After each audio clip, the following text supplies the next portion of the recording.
로마서는 율법과 복음에 대한 내용입니다. 율법은 죄를 진단하는 법으로서 하나님께서 이 세상을 진단한 결과 의인은 없나니 하나도 없다. 다 죄 아래 있고 심판 아래 있고 사망 아래 있다. 그리고 그 죄인에게 이제 구원자를 보내주셨는데 그 구원자가 예수다. 그래서 예수님이 십자가에서 인류의 죄를 담당해 주셨고 죽은 자 가운데서 3일 만에 부활하셨다. 그러므로 누구든지 예수를 믿으면 죄에서 구원을 받는다. 이것이 죄인들에게 하나님이 주신 복음입니다. 우리가 죄로 인하여 하나님과 불화가 되었는데 하나님과 원수관계였단 말이죠.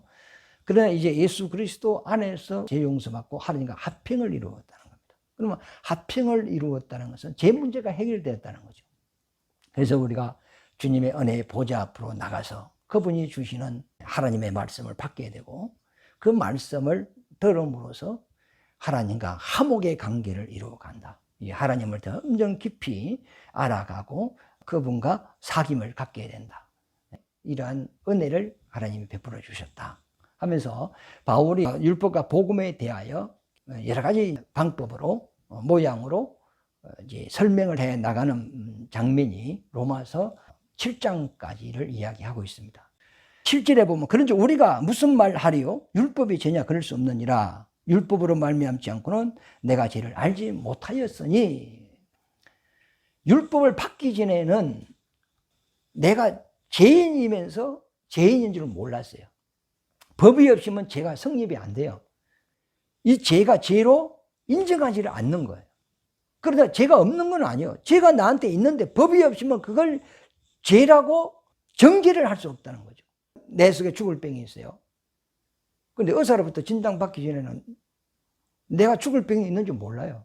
그런데 병원에 가서 진단을 딱 받았더니 당신 속에는 죽을 병이 있습니다. 그때 알게 되는 거죠. 그걸 알았을 때는 살고 싶어 하는 거죠.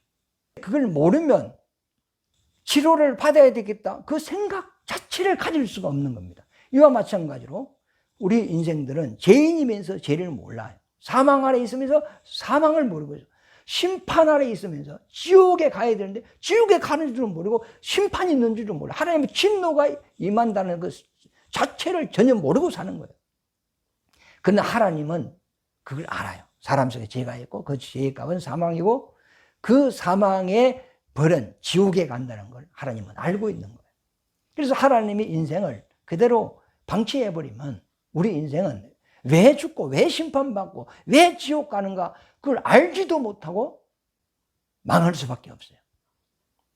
그러나 하나님은 우리를 사랑하사 하늘에서 율법을 내린 거예요. 율법은 땅에 있는 법이 아니고 하나님이 직접 하늘에 있는 법을 내린 것이단 말이에요.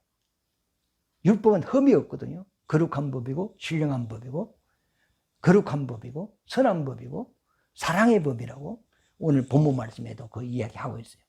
완벽한 법이에요. 그 완벽한 법으로 하나님께서 우리를 진단을 했는데 그 율법 앞에 우리가 죄인이라는 것이 드러나 버린단 말이에요. 율법의 조항이 613가지라 그래요. 그걸 지키라는 거예요. 그걸 지킬 사람이 어디 있어? 없죠. 그 율법 안에 보면 규례라는 것이 있고 율례라는 것이 있고 법도가 있고 계명이 있습니다. 규례라는 것은 그러니까 제사 의식을 행할 때 그 지켜야 될 그런 조항들이 있어요.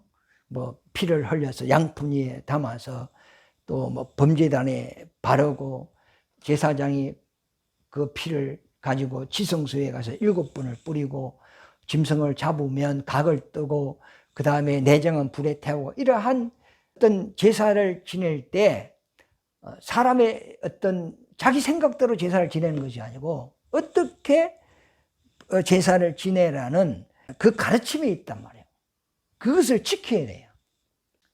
그래서 성경에 보면은 하목제, 속건제, 속죄제, 그 다음에 하지에, 소제, 전제, 여러 가지 이제 제사의 어떤 종류들이 많이 있습니다.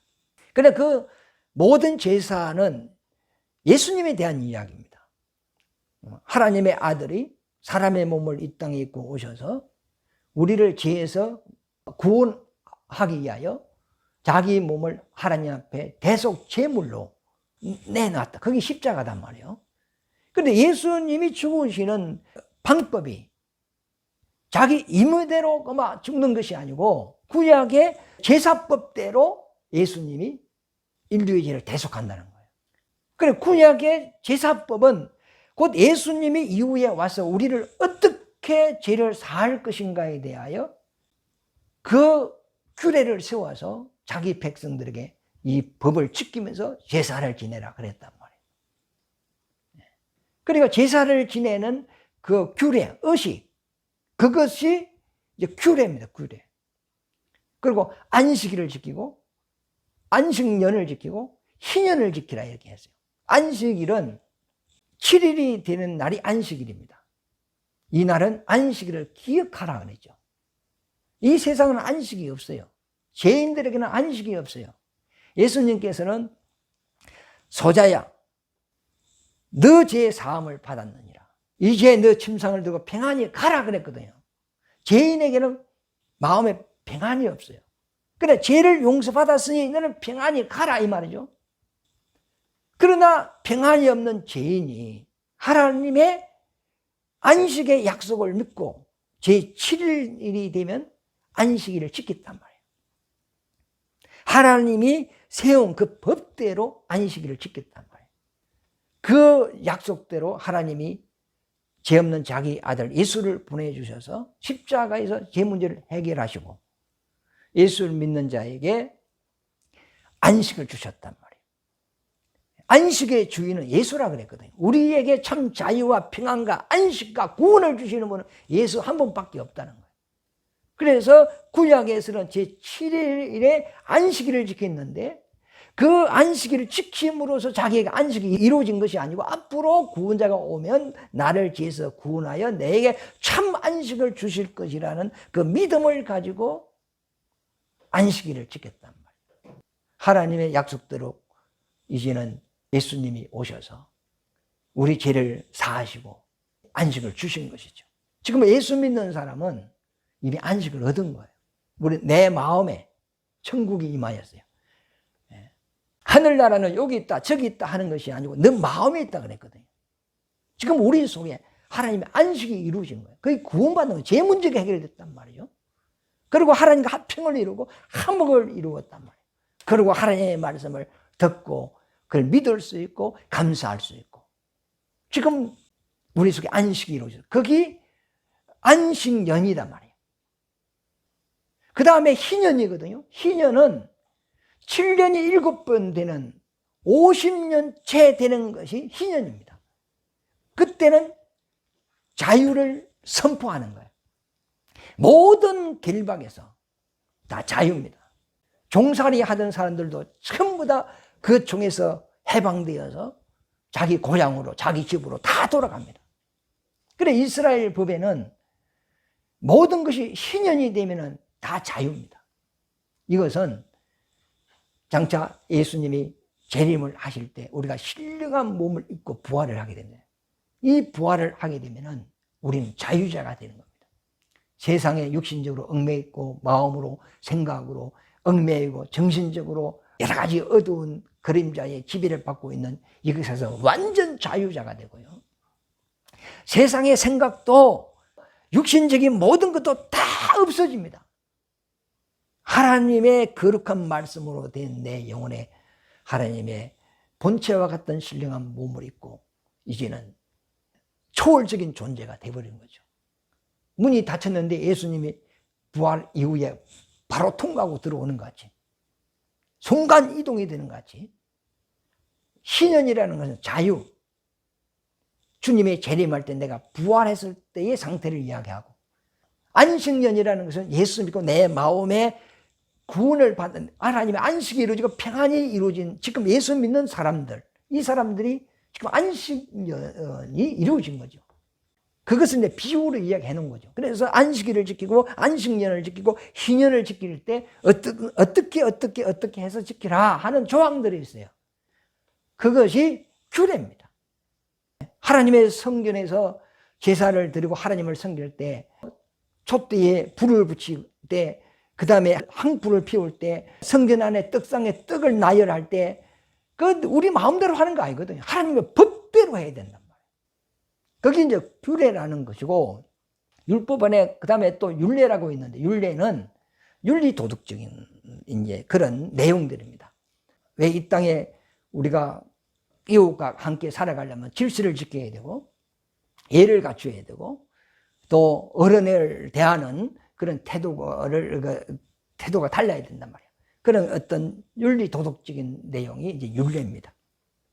그 다음에 법도는 우리가 어떤 사건, 민법, 그 다음에 행법, 이런 것에 대한 내용이고, 그 다음에 계명은 십계명을 이야기하는 거죠. 그래서 율법 안에 규례와 율례와 법도와 계명이라는 것이 있는데, 이걸 통틀어서 율법이라 이렇게 이야기합니다. 그래서 그 율법의 조항이 613가지인데 이것을 지키라. 하나님께서 이제 자기 백성들에게 이 법을 하달했단 말이에요. 그러나 이 법을 지킬 사람은 아무도 없어요. 그러면서 오늘 본문 말씀에는 바울이 율법 이야기를 하면서 계명 이야기를 합니다. 그럼 계명 이야기는 십계명 이야기잖아요. 십계명 중에 1계명에서 4계명은 하나님에 대한 내 영혼과 하나님과의 그 영적인 관계를 이야기한단 말이에요. 이 부분은 제 문제입니다. 사람은 스스로 사는 영이 아니에요. 하나님은 스스로 사시면서 우리 사람의 영을 살려주는 영이라고, 고린도전서 15장 45절에 보면 사람의 영은 사는 영이라고 해요. 스스로 살 수가 없어요. 하나님께 붙어서 사는 영이거든요. 그런데 죄가 뭐냐? 하나님과 분리된 것이 죄예요. 하나님과 단절되고 하나님을 떠나고 하나님 없이 사는 것이 그게 죄입니다. 그래서 첫 계명이 나 외에 다른 신이 없다. 그러므로 너를 위하여 우상을 만들지 말라 이 말이죠. 그러니까 유일신을 인정을 하면 다른 우상을 안 만들어요. 오직 여호와 하나님 외에는 다른 신이 없어요. 그분에게만 경배를 하는 거예요. 그런데 어떤 사람한테 예수 믿으세요, 거부한단 말이에요.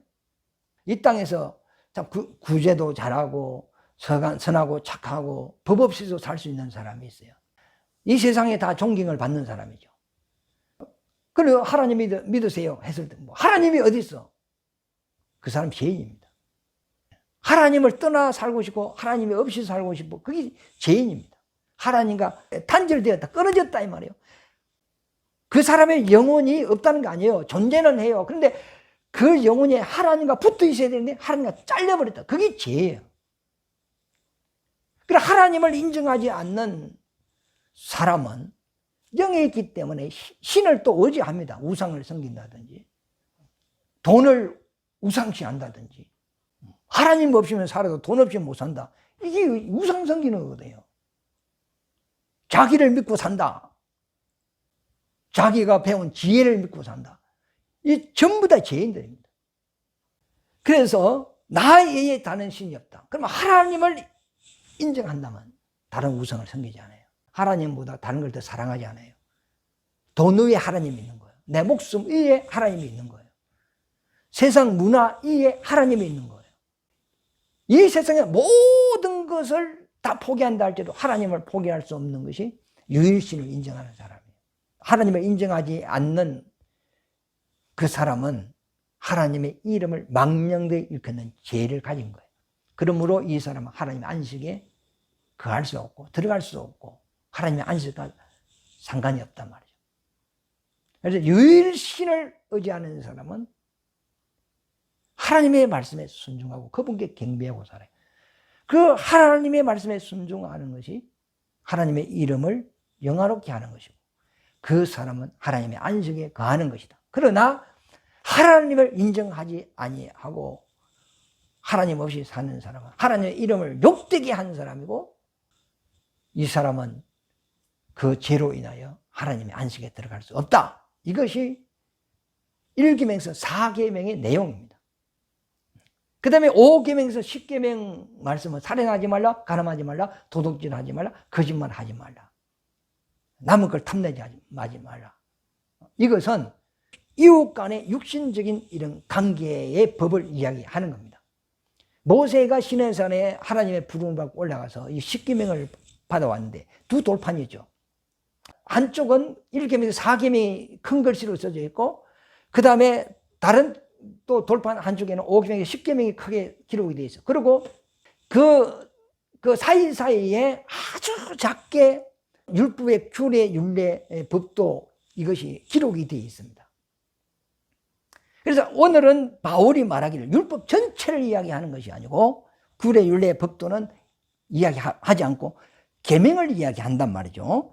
8절에 보면 계명 이야기가 쭉 나옵니다. 그러나 제가 기회를 타서 계명으로 말미암아 그랬죠. 9절에도 계명이 이름에 나는 살아나고 나는 죽었도다. 10절에도 계명이 내게 대하여 도리어 이렇게 말을 했죠. 11절에도 제가 기회를 타서 계명으로 말미암아, 12절에도 거룩하고 계명도 거룩하고 하면서 계명 이야기를 쭉 합니다. 그럼 계명은 10계명, 1계명, 4계명 죄의 문제, 하나님과 나의 관계, 그 하나님과 나의 관계가 끊어진 것은 죄다. 그 다음에 5계명에서 10계명은 악, 허물, 이웃과의 관계, 허물을 이야기하는 거죠. 그러므로 이 죄는 내 영혼이 사망에 이르는 것이다. 지옥 가야 하는 형벌을 받는 죄고, 5계명에서 10계명에 있는 우리 육신으로 행하는 악, 허물, 이것은 내 육신이 살아있을 동안에 그 죄에 대하여 저주를 받는 겁니다. 그리고 잘한 것은 복을 받는 것이고, 이 복과 저주가 천재 내려가고 저주는 3, 4대까지 내려간다. 율법으로 이렇게 하나님이 딱 구분을 쉽게 놨단 말이죠. 그런데 이 계명은 죄와 악에 대해서 이야기하는데, 죄는 내 속에 있는 것을 죄로 표현을 했고, 악은 내 속에 있는 죄로 말미암아 여러 가지 참심이, 악한 생각이 내 생각으로 올라온단 말이에요. 그러니까 내 생각에 올라오는 악한 생각의 뿌리가 죄입니다. 죄가 없다면 악한 생각이 내 속에 안 올라오겠죠. 그래서 내 속에 보이지 않는 죄가 있는데 그 죄의 뿌리로 말미암아 온갖 더러운 생각이, 악한 생각이, 불의한 생각이 올라오는데, 이 악한 생각이 내 몸으로 행하는 이것을 악이라고 이렇게 표현을 하고 있습니다. 이거 보면은 15절부터 읽겠습니다. 내가 행하는 것을 내가 알지 못하노니 내가 원하는 것은 행하지 아니하고 도리어 미워하는 것을 행함이라. 만일 내가 원하지 아니하는 그것을 행하면 내가 이로써 율법이 선한 것을 시인한다. 이제는 그것을 행하는 자가 내가 아니요 내 속에 거하는 죄다 그랬어요. 내 속에 죄가 있다는 거죠. 눈에 보이지도 않고 만질 수도 없어요.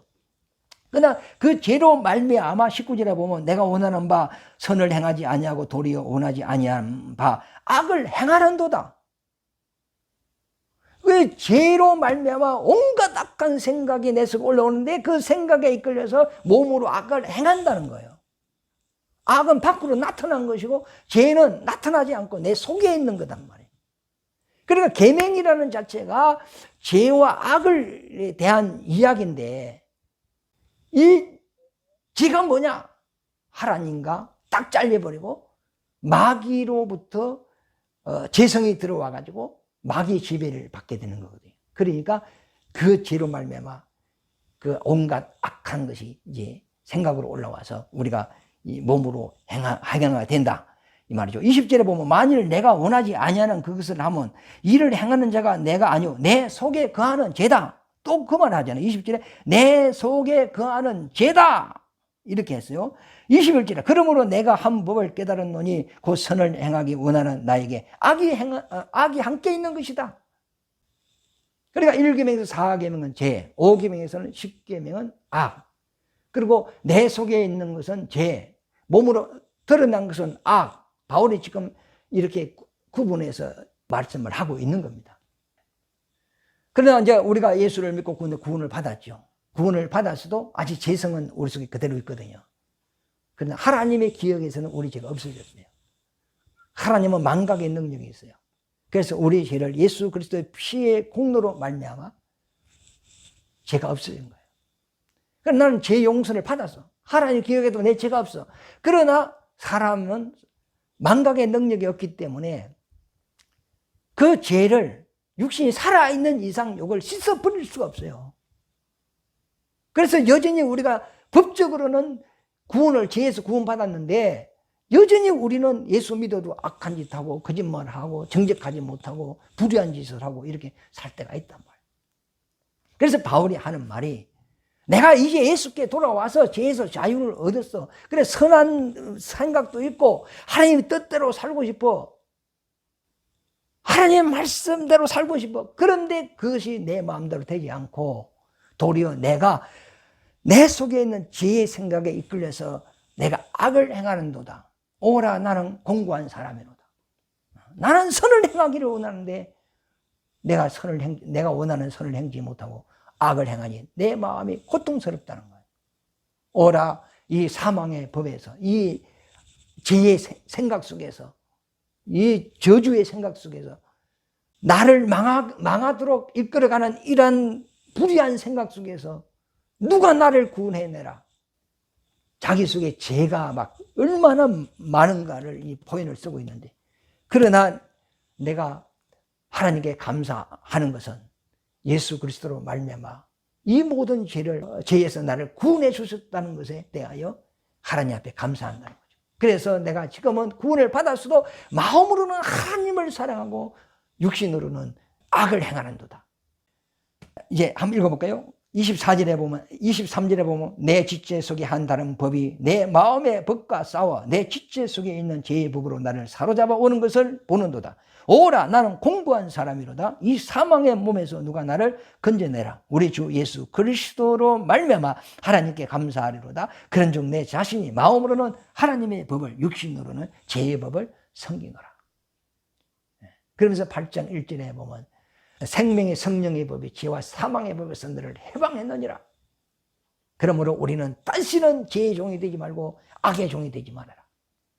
이제 하나님으로부터 능력받고 예수 이름으로 죄를 이기고 악을 물리치고 하나님의 선한 말씀을 쫓아 살아야 된다. 나는 죄에 대해 죽은 자다. 그러므로 우리가 실수하고 육신이 연약하기 때문에 실수가 넘어지고 또 악한 짓을 할 수밖에 없지만은 그러나 다시 일어나고 다시 일어나고 다시 회복해서 우리는 주님을 따라간다. 7,8기라는 말은 의인은 7번 넘어져도 8번 일어난다거든요. 자기 속에 하나님의 생명이 있는 사람. 우리가 육신이 약하여서 잘못될 수 있고 시험될 수 있고 넘어질 수 있고 그렇지만 다시 일어나서 우리는 주님을 쫓아간단 말이에요. 그게 살아있는 사람이에요. 죽은 물고기는 흐르는 물결 따라 문화 따라 세상의 어떤 흐름에 따라 떠내려 갑니다. 그러나 살아있는 고기는 그 물살을 헤치고 올라오는 것 같이 내 속에 하나님의 생명이 있고 내가 살아있단 말이에요. 그리고 죄도 있고 악도 있고 있지만은 그 죄는 내 속에 있지만 이미 죽은 거예요.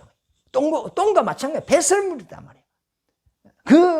그 죄의 생각이 나를 사로잡는다 할지라도 하나님의 말씀의 칼로 제거하고 이제는 우리가 하나님의 말씀을 쫓아 사는 자가 되어야 된다. 그것이 이제 바울이 이야기하는 겁니다. 그래서 1장부터 7장까지는 율법과 복음에 대하여 쭉 설명을 해오고 8장부터는 자유자에 대해서 이야기합니다. 그 다음에 상속자에 대해서 이야기를 해나가는 겁니다. 우리는 이제 하나님의 자녀고 하늘나라를 상속받을 자들인데 상속을 받되 모든 사람이 동일하게 받는 게 아니고 구원은 은혜로 받지만 하늘의 상속권은 우리가 믿음의 행위로 받는 겁니다. 그래서 우리가 하나님께 능력 얻어서 우리가 육신이 호흡하는 그 순간까지 작은 일이라도 좋습니다. 우리 주님의 일 하면서 사실 수 있도록 하시기를 예수 이름으로 축원합니다.